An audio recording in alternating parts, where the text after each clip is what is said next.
Hello and welcome to Writers and Books Visiting Author Series. My name is Dan Hurd. I'm the Director of Adult Programs. Writers and Books is a nonprofit literary arts center in Rochester, New York. We offer readings, workshops, and literary programming for people of all ages and backgrounds. You can find more information at our website, wab.org. Please say hello in the chat and let us know you're there.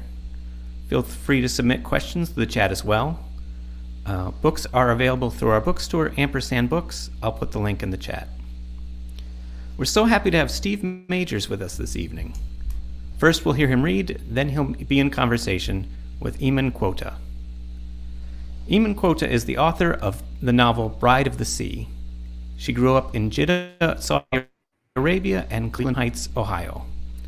Her writing has appeared in the Washington Post, USA Today, The Toast, The Establishment, Book Riot, Literary Hub, and other publications. In his memoir, High Yella, Steve Majors traces his life growing up in Batavia, New York, as a white passing son in an all-black family, and later marrying his husband and adopting their two daughters.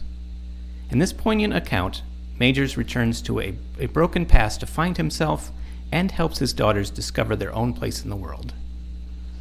Along the way, he grapples with family secrets, growing up in poverty, the childhood abuse he faced, all while shedding light on the difficulties that multiracial people face in our nation, even within their own families and homes.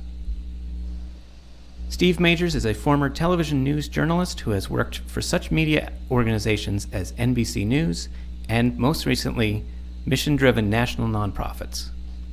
His essays on race, culture, and identity have been published in the New York Times, the Washington Post, and other outlets. He currently serves as Vice President of Marketing for a national education nonprofit serving marginalized students. Steve, thank you so much for being here. Dan, thank you so much, and I want to thank Writers and Books for inviting me back. I was fortunate enough to have been on a panel with Writers and Books about a month ago, a little more than a month ago, with some wonderful authors, including the great Sejal Shah, who is a Rochester native as well, who's actually in the audience, and so a shout out to her. I'd love to sort of begin, I think, by giving a little context for the book and then reading a bit and then getting into conversation with my friend and fellow author, Eman Quotah. So the name of the book is High Yella, a modern family memoir. And I think what's important for folks to understand is the context for that title. High Yella is a term that has some currency in the Black community, and it's meant to convey, or meant to describe, I should say, very light-complected Black people or mixed-race people. And I count myself in that group. And so as you can see from this family photo on the cover, this is me, the youngest of 5 children, with my mother. And so I grew up very light-skinned in an all-Black family in a rural white community. And the book talks about both my childhood experience, seeking sort of answers about my identity, and my experience as a parent of a multiracial family who's also sort of seeking their identity and place in the world. So if you indulge me, I'd like to read a little bit just to give you a sense of what the book is about. And to ground you in it, this is a small anecdote about the man who I thought was my father. He was actually my stepfather by the name of Pops. And it talks a little bit about a little bit of the dysfunction in our family. There are some words here. I can't bleep them out myself, but I'll be judicious in their use. As we passed into the south side of town, Pops careened over the railroad tracks. I looked behind, wondering if we'd left behind another part of the car. But Pops looked straight ahead as he pulled up to a rotting rooming house. I recognized it as the place where Pops's family lived, alongside some of the other families who looked like mine. "Gotta take a quick piss," Pops announced. My stomach tightened. I feared these visits to his family. Normally, if Ma was there, I'd stick to her side or try to hold on tight to one of my brother's belt loops. Today, I was on my own. I worried Pops might forget me and leave me behind. "Open the goddamn door, I'm thirsty," Pop yelled as we neared the top of the stairs of the rooming house. His father, a shriveled, dark-skinned man we called Grandpappy, met us at the door. Behind him, slumped on raggedy furniture, were the rest of the Majors clan, Pops' brother Clarence and his two sisters. As we walked in, I shrank into a nearby corner. The dim room smelled like fresh pee and old throw-up. "What's this bright yellow boy scared of?" Grandpappy asked. Purple gums showed through his rubbery lips because he'd taken out his dentures again. I said, "What you afraid of, boy?" He looked at me and laughed until he began to cough up brown phlegm into a dirty handkerchief. Then he looked around for his bottle of booze to clear his throat. I could see it had fallen off a table and rolled underneath. When I pointed it out, Grandpappy got down on his ancient knees to retrieve it and let out a string of curses. The bottle was empty. He'd apparently taken the last swig and been too drunk to notice. As he lay half under the table to mourn his lost liquor, his grown kids staggered to their own feet to watch him. Like half-crocked blackbirds, they crowed with laughter. "Get your tired old ass off the floor," one of my aunties yelled. Grandpappy dragged himself up. It seemed to take forever, but once up, he moved like a cat. Before anyone could run for cover, he stretched back a wrinkled arm and hurled the empty bottle toward us. It missed. But I'd learned what to expect next. Fists and furniture were about to fly, like they often did at my home. But here, I couldn't tell the difference between the good guys and the bad guys. Pops pushed me behind the couch. I closed my eyes and prayed God would keep him safe. If he did, I thought I could at least depend on Pops to take me home. I listened to the sound of crashes and cusses moving from one side of the room to the next. I squirmed around and pressed my face to the wall, hoping to stay out of harm's way. But even here, I could feel the ratty couch bucking and sliding against my back when the fight moved closer to me. It seemed at any time the breath might be squeezed out of me. Finally, the wild wrestling stopped. After a few minutes, I opened my eyes and came out of my hiding place. Grandpappy and his kids lay sprawled across the floor or slumped back in their chairs.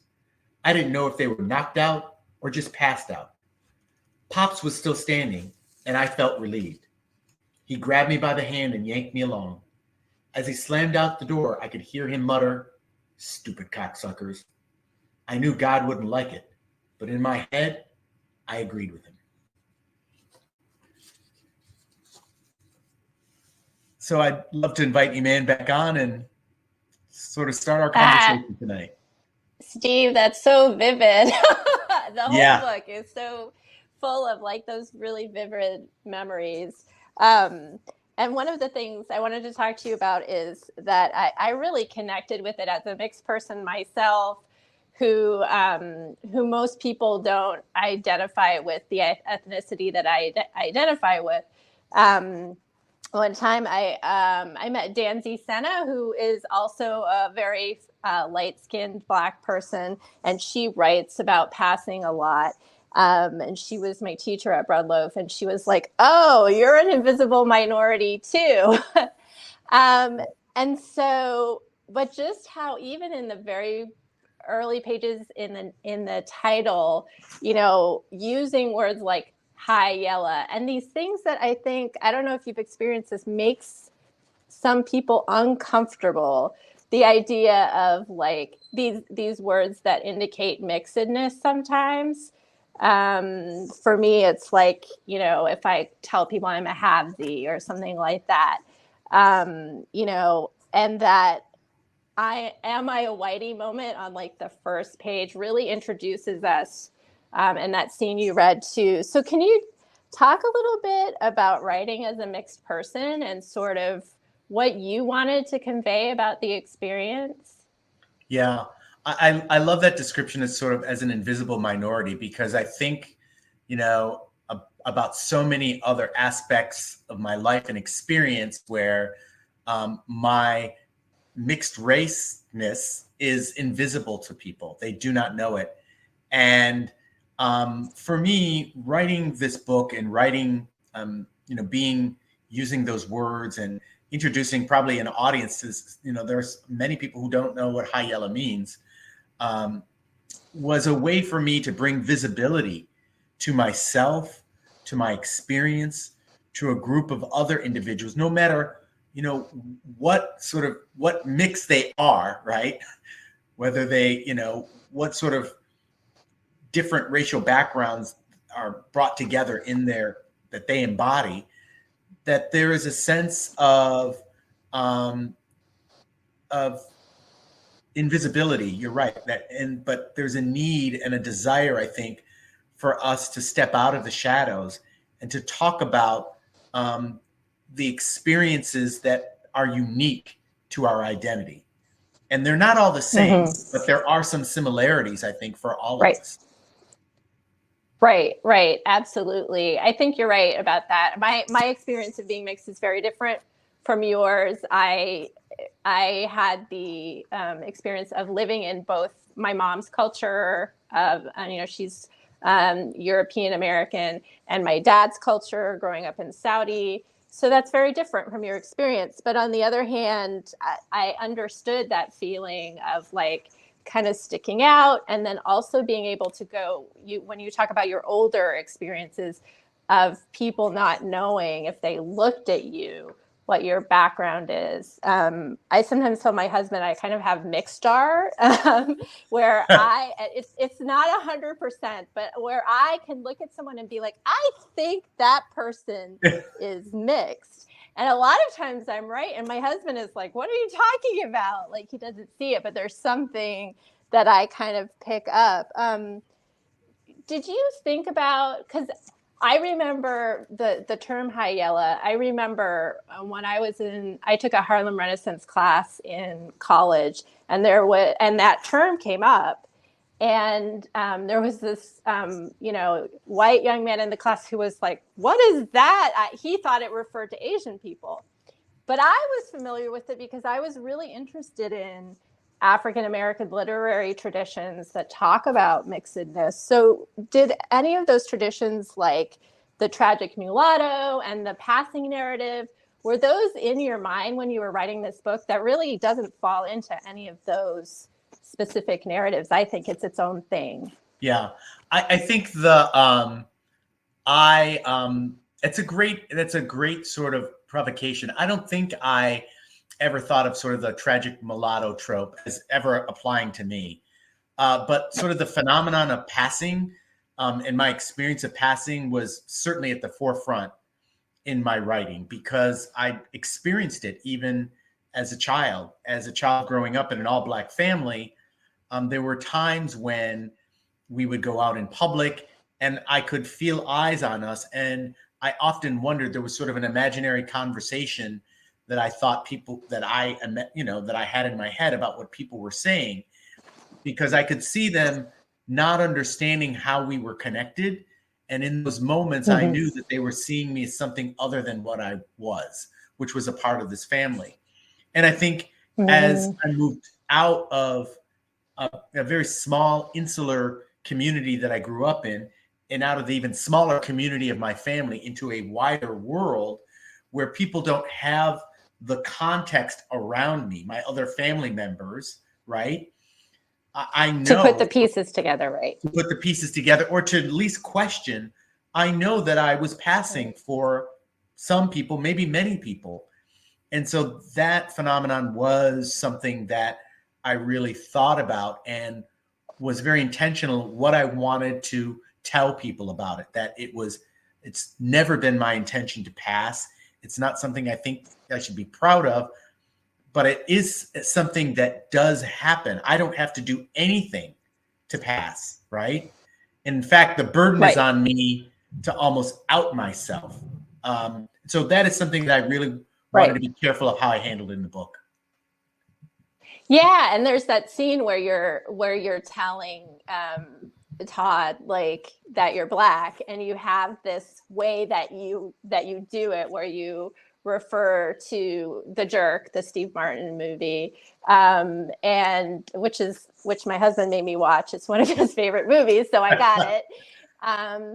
But I understand that too, because for me it's my name that, I used to go by a nickname, and I started going by the name Eman because to me it signals something. Not for everyone. Some people have no idea, but it's like, when do you drop into conversation like, I'm Black, I'm Arab, or whatever? Like, yeah, it can be weird and awkward. And then, like, I know there are people who've known me for ages who have no idea that I'm Muslim, because it just didn't come up with them.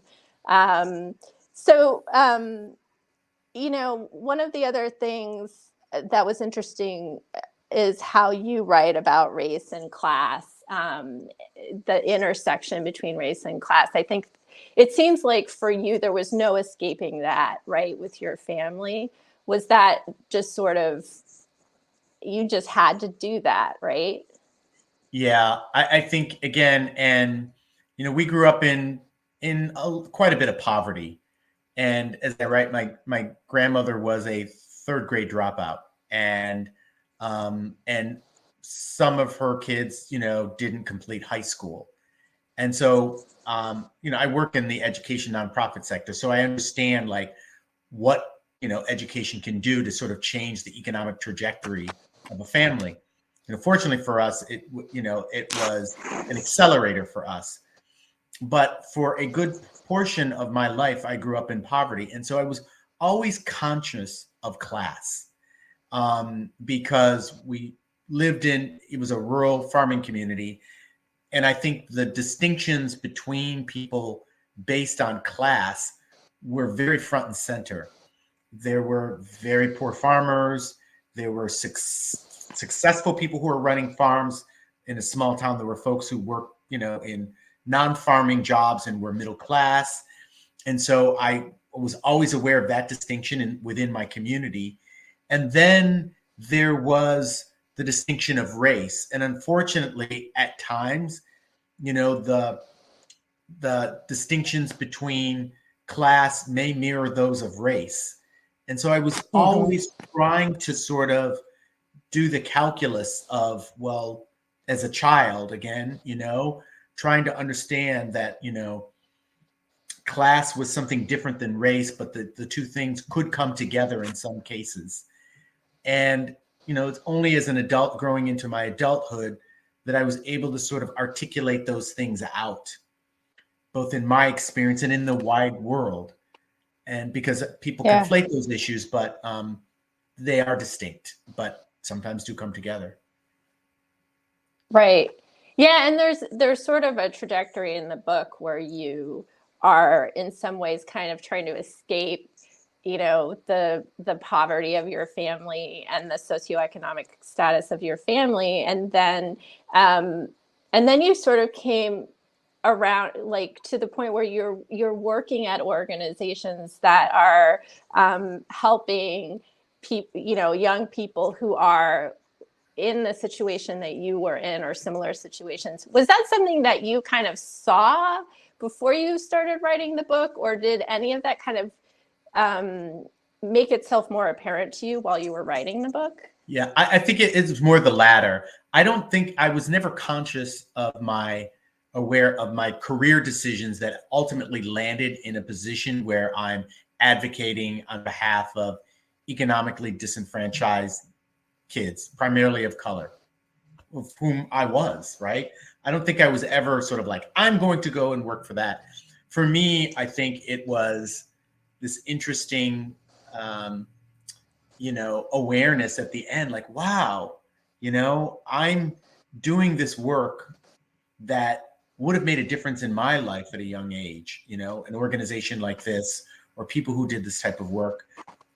So I think I've made meaning sort of now, but you're right. Like, the book does really talk about, I think from a young age, I was also intentional about knowing that I had to escape these circumstances that I was in.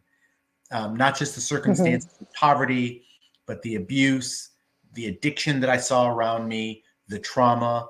And there was this, this energy within me to leave those things behind.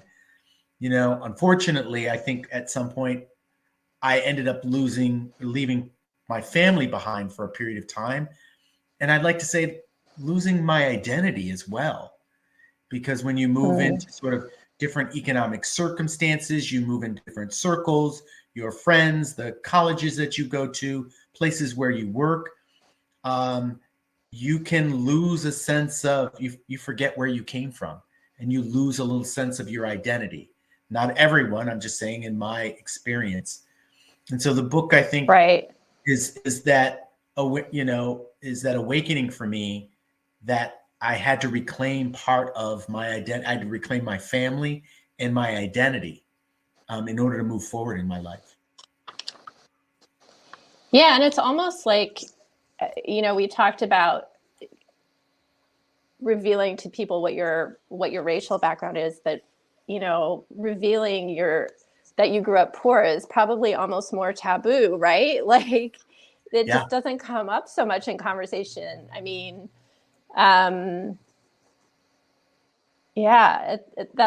seems like that's almost even harder thing to reveal. And so was it hard to write that? Was it hard to sort of put that on the page and know that people were going to read about that? And how did you, because I feel like the way you portray your family's poverty is with so much sympathy and empathy, but also from the first page, you are really honest about these things you talked about, the trauma and the addiction and the abuse. And so how did you navigate all of that in the writing?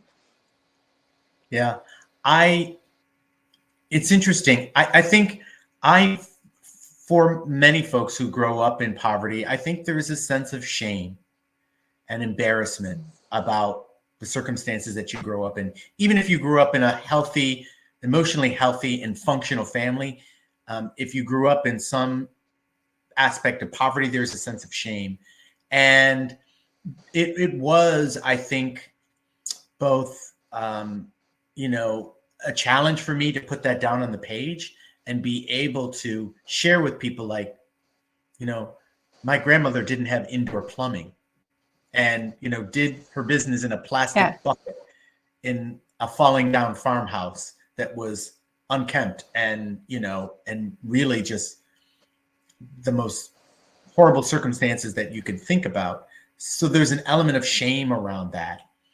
Having said that, I think one of the reasons that I wrote the book was to get rid of some of that shame. I had so many secrets about my childhood and about my experiences and the things that I was grappling with, and even in the present day as a parent.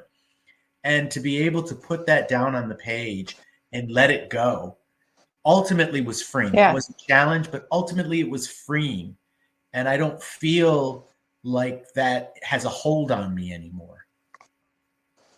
That's really great. Yeah. I think that's so important. We need to write about some of those things so that the shame, goes away. I want to talk, because we're doing an event with an organization in New York. I want to talk about place in your book. I think it's such a vivid portrait of rural New York, and of, the house, your mom's house and your grandma's house and your aunt's house, and the isolation of the family within the community is so well drawn. And I wanted to hear a little bit about how you set about kind of portraying the place, and whether that was something you set out to do from the beginning, or whether it kind of worked its way into the book. Oh no, a sense of place was really important to me. Because I felt it was just I think, first of all, you have to put my family in that setting. So we were a Black family in a rural, predominantly white farming community.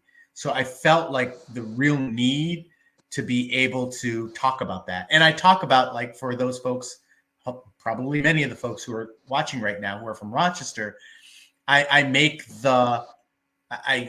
I'm intentional about explaining what Batavia is like, and and how it's sort of nestled between these two metropolitan areas. And that my grandmother, who was part of the Black migration to the north, around the time of World War II or shortly after, of all the places that they would decide to put down roots, it could have been Buffalo, it could have been Rochester, but no, it was Batavia. Right. And we were the only Black family in Batavia, but we were a very, a minority, and this was a farming community. And for me, that experience of growing up in Batavia was very formative for me. Like, I have great love for Western New York, and I have some family members still back there. But your context, the places that you grow up, shape you in ways good and bad. And so it was, I had to get out of Batavia ultimately as an adult to understand that I was not unique, that there were other mixed race people out there, that some of the experiences that I had were not common to everyone, that there was a bigger and wider world. There was there was a world of thought that I hadn't been exposed to. Having said that, some of those values that place placed in me were important. That small town value. I think many people understand. It's like many people liken Western New York to parts of the Midwest, right? In our sensibilities, ways of looking at things, and our pragmatism, in our love of family, and our love of place. Place and setting were so important for me to convey in the book. Yeah, they're a really wonderful part of the book. I think I wanted to talk a little bit about how you intertwined the story of your childhood with the story of your family, your found family, and these two families sort of contrast, but you bring it in chapter 3 in that fight with your daughters and Todd, and it's so like, this is when I knew that he's not just going to be honest about his childhood, he's going to be honest about himself, which is why I write fiction, because I don't want to be that honest about my flaws. Like, I give them to characters. But I want to hear a little bit about your decision to do that, and sort of how the structure of the book sort of was important in helping us to see where, sort of where you came from and where it led you. It was an intentional choice, the structure of the book. But I'll start with sort of the question about sort of candor and honesty. People have asked me why I wrote this book, and there was not an audience in mind. I think memoir writers especially write to make meaning, to interpret things that have happened in their lives. And in that interpretation, they hope those things resonate with other people or give an awareness to other people about their circumstances. But they do it, I think, primarily for selfish reasons, right? To interpret and make meaning of things in their own life. And so for me, the honesty that I had about my childhood, I had to be authentic and honest about that. I felt I had to do the same for myself and be honest about my own flaws and the struggles that I was having as a parent and a spouse myself. Because if I was inauthentic, then the meaning that I would have made out of it would have been meaningless, right? There would have been a false narrative for myself, let alone a reader. And it was an issue of fairness as well. I think you always want an honest narrator. And I think to pretend that I was somehow, a better human being than any of my family, was a different human being, would not have made me an honest narrator. And it also, I think it gave me more freedom. If I could say bad things about myself, I had the freedom to be able to say the same things about my family members. And so on that issue of structure, that this idea of meaning making, this book really started out as a few journal entries, and then some public blogging, and then some essays that were published in newspapers. And often I would use an anecdote about my upbringing or my childhood or my family to make an argument or to kind of to propel the piece forward. And as I looked at those, I began to see over time that there were parallel themes. I was writing about my childhood and I was writing about my parenthood. And I knew that there were sort of themes that were intertwined.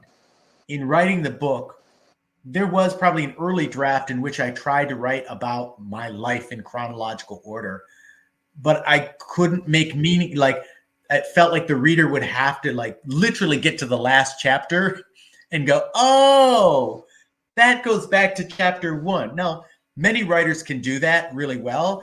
I just thought that there were so many themes: race, identity, class, family, right? There were so many themes, and there were so many rich anecdotes. You could get so caught up in the scene that you could not take the time to make meaning of what it was. And so I felt a need to write this in parallel structure where the chapters were organized by theme. So there would be there's a series of chapters about my childhood, and then it goes to a series of chapters, shorter chapters about my adulthood, and back and forth and back and forth. And I felt it was helpful to be explicit about the meaning that I was trying to make. Sorry, I was having a little trouble with my video. That's better. Yeah, I mean, I think that makes, especially the reunion, the part where you reunite with members of your family, it makes it resonate even more because, we go back and forth between seeing them and really getting to know them, and then kind of understanding what you lost, really well. And there are some members of the family who you weren't able to be reunited with, right, because they had passed. Writing a book is both a slog and a joy. So I'm interested in hearing what was really hard to write. What was one of the hardest parts of the book to write, and then what aspect of writing the book gave you joy? Yeah, I would say that the writing was not hard for me. I tend to be a fast writer. I have a journalism background. I worked in television news, so I can write very quickly. The harder part was in the editing, to be honest, and really refining those chapters and finding those moments, those touch points that you really wanted to dial up, and taking great care with the arc of the book, the emotional arc of the book, the structure, as I said, the parallel structure. I've said this in, somewhere in a landfill out there are all of these huge poster boards with sticky notes and strings and lines, me trying to figure out the structure. It took quite a bit of time. The joy in it for me was when I felt emotionally touched by something I had written. And that, I guess that's odd to say, but there were times that I would end a chapter and I would cry. Now, that is not to say, like, writing is not therapy and it should not place the place of therapy. But I think sometimes you can tell when you're writing and it strikes an emotional chord in you, you're like, wow, I don't know where that came from. And if I wrote it and it moved me, I think it has the capacity to really touch others. So there were moments in the writing process where I was like, this is something really meaningful here, and I've kind of hit it. That brought me just great joy, really. Yeah, especially when you're like excavating, sort of family memories and history. There's got to be stuff that you didn't even remember was there, right? And yeah, I can see how that would be moving.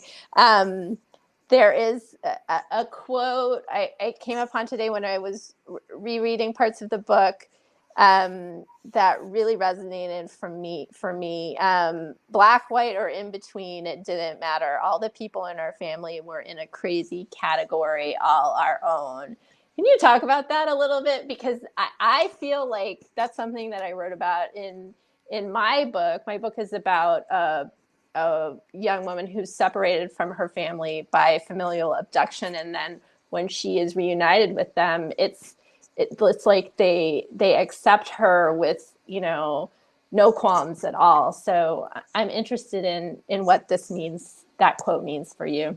Sure. Well, this idea of, and those who pick up the book will learn that, you know, I was sort of I was the only mixed race person in my family for many years. And now we are a very interracial family. And so we are Black, white, and sometimes in between. There are family members that I have that are fairer than I, blonde hair, you know, blue eyes. But this idea of a crazy category of our own, it was a unique set of circumstances. You know, I'm always mindful that, especially when you write about trauma, abuse, and addiction, and when you write about the Black family, that you don't want to write, you know, create this idea, write into stereotypes or lean into stereotypes. In many ways, my family, we were emblematic of, like, we were a victim of our circumstances, right? Generational poverty, right? And especially that was true in many Black families in the 40s and 50s, especially as they moved from the South to the North. Racism, right? You know, I would say a little bit of xenophobia, considering we were living, you know, we came from the outside and moved into a rural white community. So some of those circumstances, you know, created us, but we were a very unique, you know, crazy category in how we dealt with it. And for me, it was a way, it was also an endearing line. I meant to say that we knew we were dysfunctional. We knew we were not ordinary. We knew we were not the norm. We knew we were flawed people, deeply flawed people. And yet we were able to strive to be better, try to be better human beings, strive for more, and realize that we were deeply imperfect people. And I think that's part of the resilience, our ability, the dark humor that you see comes out in the book, and that I learned from my family. You know, we would laugh about the things that would happen to us as a way of just getting through them, as a way of coping. And that was a sort of a coping skill. That was an attempt to be resilient. And you know, I'm not proud of the things that my family did or said. I'm proud of how each of them strove and tried to be the best possible human being that they could, and are continuing to this day. Yeah. There's like that part in the book where you're trying to figure out, like, in your own family and your parenting, like, what if this is, like, you know, this is the way I am because of my family, and what if it is stuff that I need to change? And that's so hard sometimes, because I think we can be so proud of where we came from and that uniqueness that we kind of don't always differentiate the good from the bad. That sort of, you know, dark humor is okay when you're directing it at a member of your family, but someone who didn't grow up that way is like, what are you talking about? Yes, including your own children, right? And the way that I grew up, and just the norms of parenting and all of those things that you don't even realize you're drawing on until they come out in a way that you're not proud of. And you're like, wait a minute, that's not right. That's not the way to do it. And those are humbling moments as a parent. Yeah. Well, we only have a few minutes left. There's one question. I think it's asking if you know the Black Notebooks by Derek Ho. But I don't see any other questions. So if anybody has something they want to ask Steve, you can type it now. Yeah, I do see a couple. I can address them. They may be a little bit up higher. But, you see some? Oh, Yeah. okay. I think Allison asked, why did you choose memoir over fiction? A brave choice. I am attempting my hand at fiction right now. In fact, I have a young adult book that I've written that is out sort of on submission, that deals with some of the same issues and actually is inspired for some of the events in my childhood, but it's a much more, a positive and lighter book for young adults. And memoir was the only way, brave, foolhardy. It was the only way I felt I could tell my family's story. If I wrote it as fiction, I don't know if people would have believed it. I really some of the anecdotes that are in there, some of the stories. It would have been fantastical. Some of the things that I share. Yeah. I see a question about some of my hopes for the book. It's fascinating. I had a question recently. Someone asked me, well, how are sales going? I'm like, I have no idea. And I do not, I literally do not care. For me, it was more important for me that I finish it, that I write it and it be published, and that maybe somebody would say something nice about it. And people have said some nice things about it. And, and I've been invited into conversations like these, which nobody told me as an author, that this part of writing a book actually is just as meaningful and rich and rewarding as publishing. You learn so much about yourself, the writing process, your thinking. Like, nobody told me that this part is the fun stuff. Writing a book is, but I had no idea that this was on the other side of publishing a book, and I've really come to enjoy that. And so my expectations have been more than met. And so that's been wonderful. That's great. Yeah. Do you have any favorite things that you've heard from readers about the book? I think that when my favorite, I think, is that when people ask me about that parallel structure, it is because it was the hardest decision, hardest thing to make. And people say, wow, why, memoir, a lot of memoir is just traditional chronological order. So when people pick up on that and say that they appreciated it and understood why I'd done it, or felt like, and could point easily to the themes, I'm like, I made a good choice there.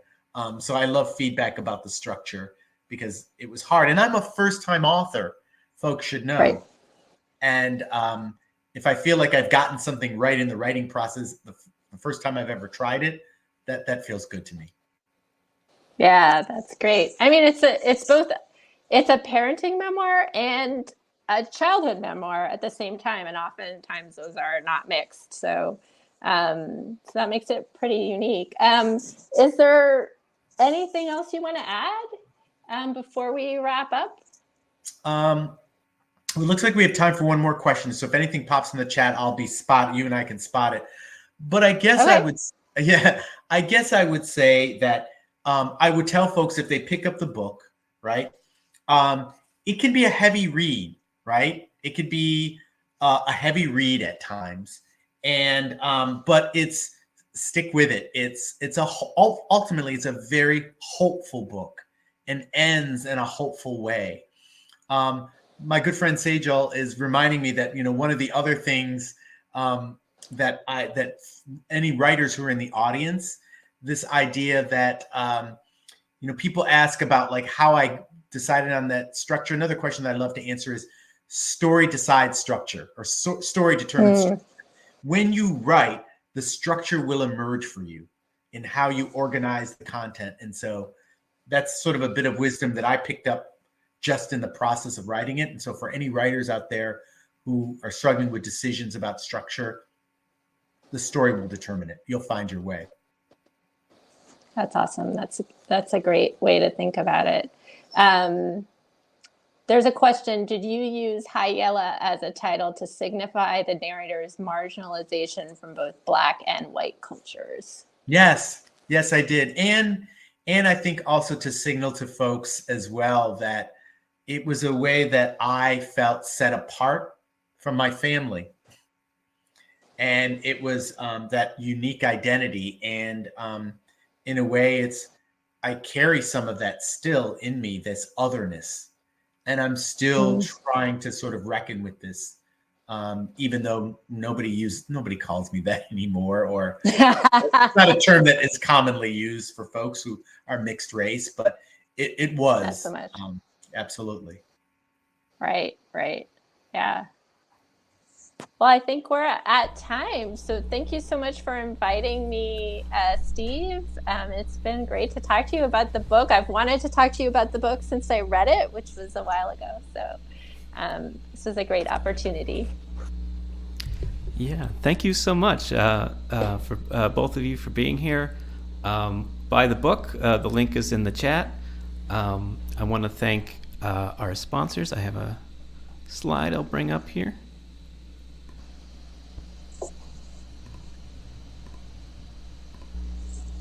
Thank you to all our sponsors. I want to thank everyone for coming out, and have a great night. Thank you all. Please look up Eman's book as well. And again, Dan, I know there are a number of great panels that are on your website, including a great panel that I did with Sejal Shah, among other panels she was a part of most recently at the literary conference. So I direct folks to those as well for some other great conversations. Yes, thank you. And this conversation will be available as well, so you can watch it again. Great. All right. Take care, Bye. everyone. Have a good evening, everyone. Bye-bye.